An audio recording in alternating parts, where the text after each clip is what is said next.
never turned back from there. But it's a small island, and Port-au-Prince, you can see kind of down there. We're located about right in that area. So it's about an hour and a half north of the capital city. Next one. Okay, and that shows you the distance.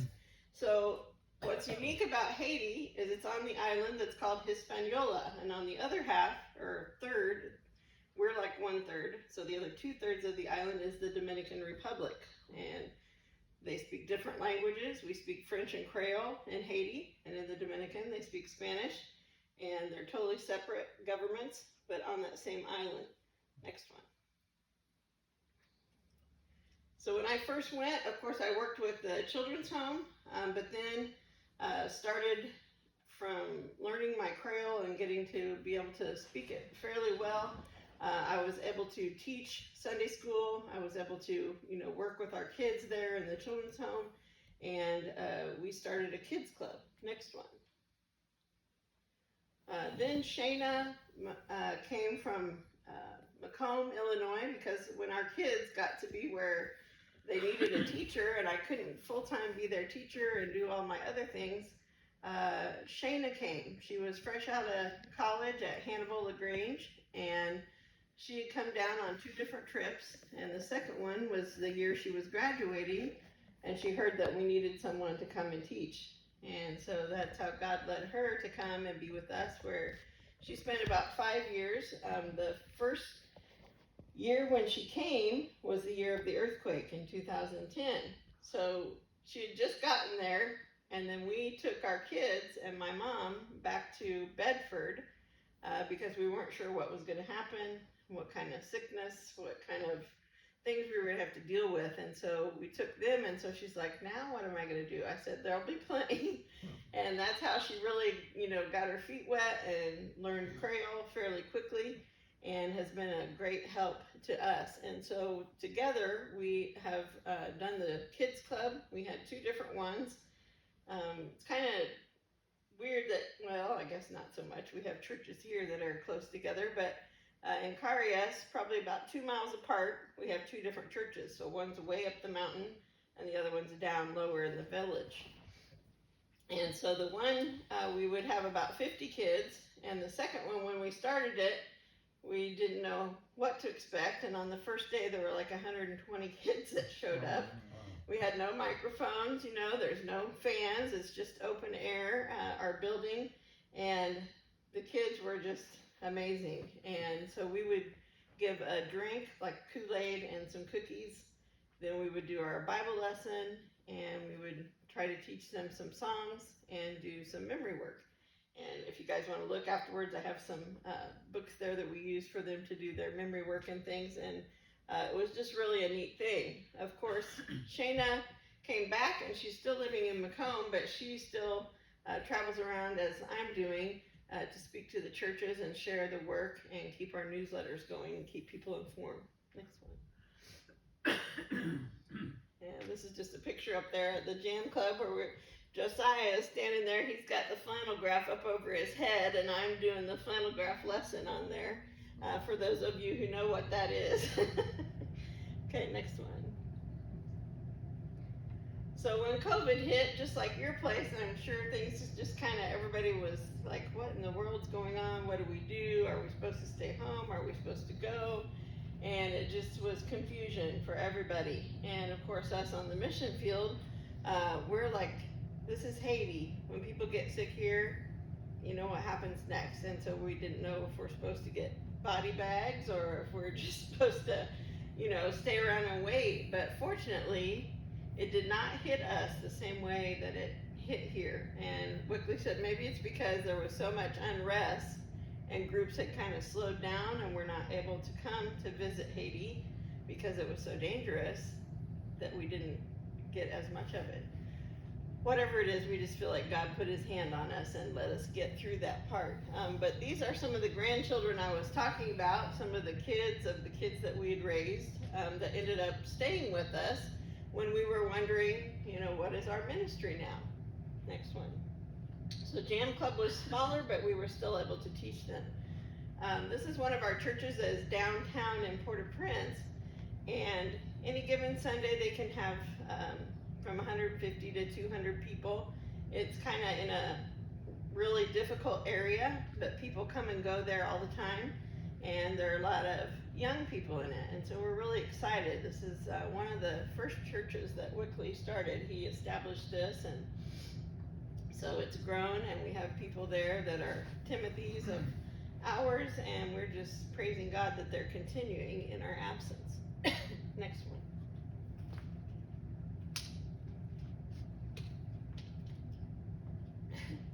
This is another picture of just some of the grandkids there that have come back to stay with us in the village of Carias.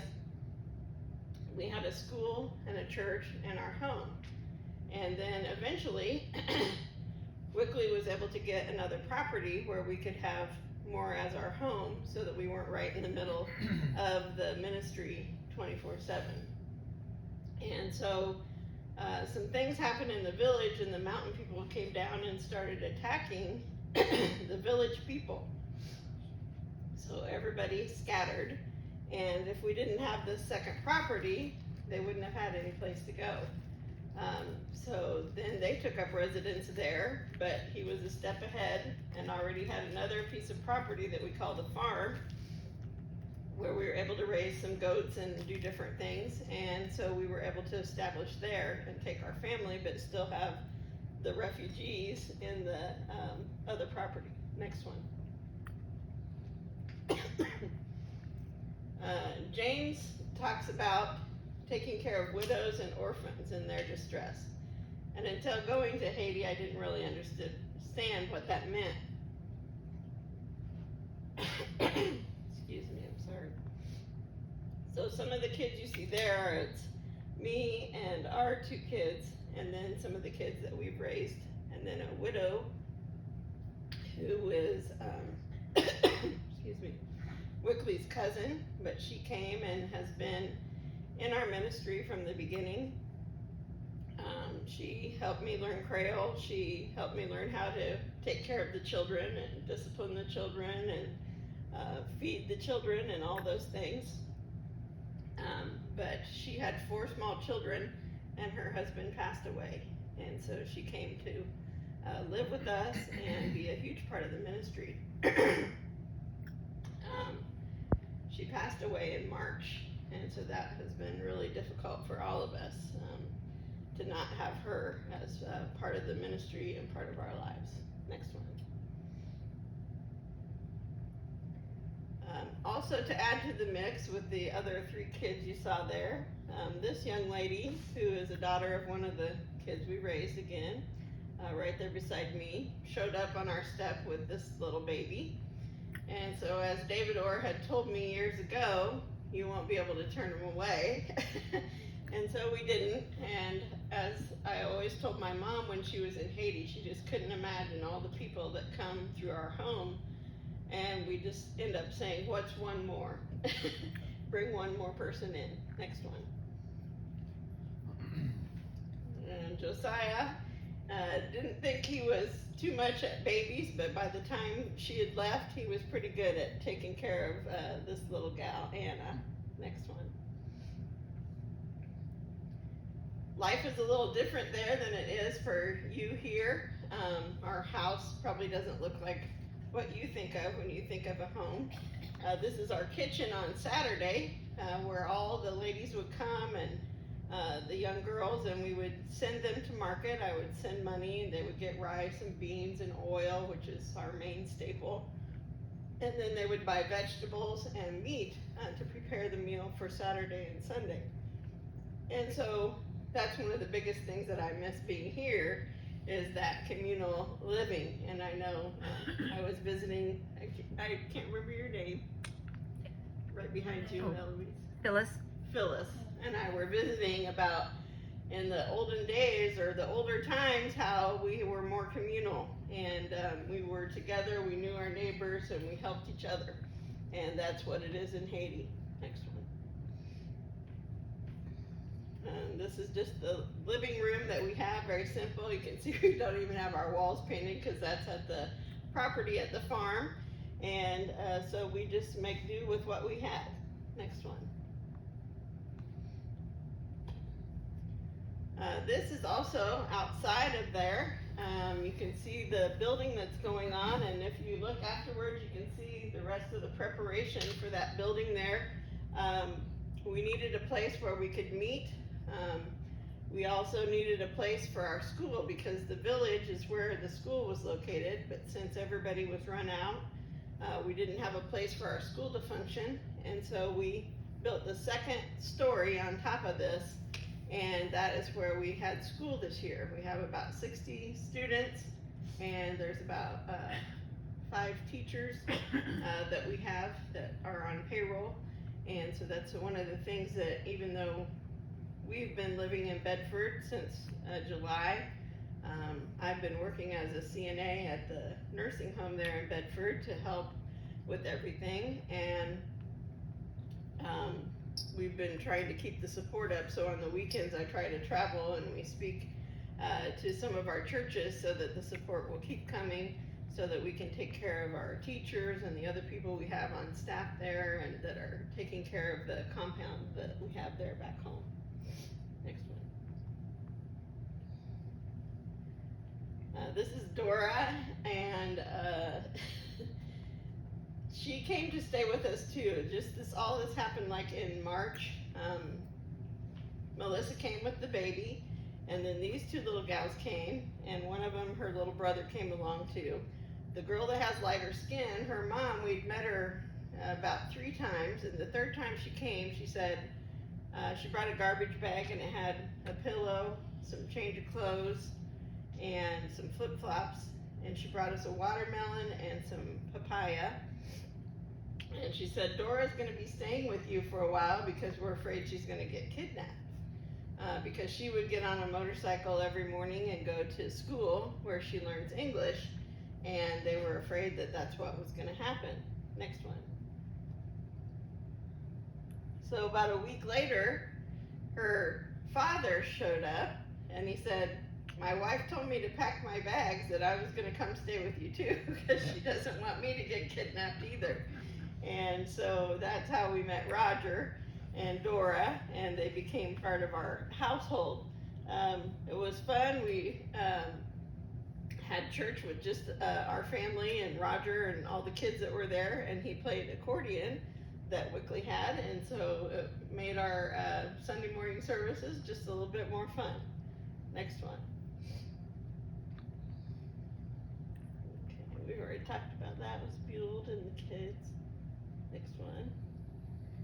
Right before we left, Wilkley got sick, and as I said, in Haiti, it's not the place you want to get sick, and you don't want to have to go to the hospital. We have Monique, who is our own little personal nurse. She married Wilkley's cousin, and they've been part of our family and ministry for quite some time. She's able to do IVs, and she can do stitches, and she can keep us alive usually till we get to the hospital if we need to go there, but she was able to take care of Wilkley, and we never did figure out whether, maybe it was a touch of COVID or what he had, but she got us through it before we left to come to America. Next one. This is Josiah and Jameson. Jameson is one of the kids that we raised in the children's home, and maybe some of you have met David and Wanda Orr or heard of Berea Children's Home that started many years ago. They started with Jameson. He was 3 years old. He only weighed 11 pounds, and he had never walked, and he couldn't speak. And the mom came and she wanted to borrow money to buy a coffin. She wanted $5. And Wanda said she'd been taking care of Jameson in their nutrition program. So she took him and she was frantically trying to find a pulse, which she finally found. And she was able to get a tube down his nose into his throat and get some nourishment in him. And the mom just begged them to keep Jameson because she said he's gonna die. And so they kept him. A few weeks later, one of the missionaries came to visit them, and David said, George, come look at this. And he put a ball in the bed or the crib where Jameson was, and pretty soon it came flying back out. And that's when George said, yep, I think this guy's going to make it. He's in his 30s, even though he still looks just like a little kid. His tongue was really thick from being malnourished for so long, and it's hard for him to speak, but he loves to sing. And How Great Thou Art is one of his favorites. Next one. So hopefully you can see through the ministry that we do, just living there with our family and being among the people and trying to minister to their needs, that Blessing Hearts is changing lives. This is a little gal that was brought to us when we went to a mountain church of ours in Haiti, and her grandfather came out with her, bottoms up, and he's like, could you help me? She has a problem. And she had no hole in her bottom to be able to release waste, so it's called an imperforate anus. And she was 9 months old. They had taken her to the hospital there in Haiti, and they told them, just leave her on the doorstep on the way out because she's not going to survive. Maybe some parents would have done that, but this was their first child, and there was no way they were leaving her, so they took her home, kept praying, and kept wondering what God's plan was. In the meantime, her little tummy kept getting bigger and bigger. And eventually, when they met us, we're like, well, we don't know what to do. But her whole situation is a miracle. We were able to contact some people. A preacher's wife had been to visit us, and she worked in a dentist's office, and they knew a man who flew with Earth Angels and would do mercy flights to hospitals, and so they contacted him. The next thing I know, he calls me and says, I have a ticket for you and for Lonia. When can you come? And I said, well, I don't think she even has a birth certificate, so we got to back up. And so it took us a little bit of time, probably a month, to get her birth certificate and to get all the paperwork translated into French that we had to have from the government. And then when we were ready to go to the embassy, we paid the money and got a visa, a rendezvous, like a time to go to get her visa. It was going to be 3 months from then. So I called back to the guy who ran the mercy flights, and I said, she's not going to make it that long. I don't know what to do. So he says, well, I'll talk to you tonight. So he called Congress, he called Washington, he called several people, and he called me that night and said, be there at 11:30 in the morning and don't be late. We went and we got her visa, and she was able to come. And we also found a doctor. We thought we'd go to St. Louis Children's Hospital, and we kept trying to apply there, but they didn't accept it. Finally, a doctor in California said that he had permission from the hospital there in Sacramento. They would do everything pro bono, and he would do it pro bono. And they wanted us to stay in their home if we wanted to, him and his wife. And his wife had taught school for a little bit in Haiti. And so we went to stay with Dr. Gates, and I took Kelsey because she was only 3. And when we got there, we went to take her for an x-ray, and I told Mrs. Gates, I said, I think you better take her in for the x-ray because I'm pretty sure I'm pregnant with Josiah. So she's like, ding! So they just really became a neat part of our family and our whole experience, and we were able to see them this summer earlier, and it was just really neat, the connections that God makes and how he works things out and how he weaves them together. She now lives in Maryville, Missouri.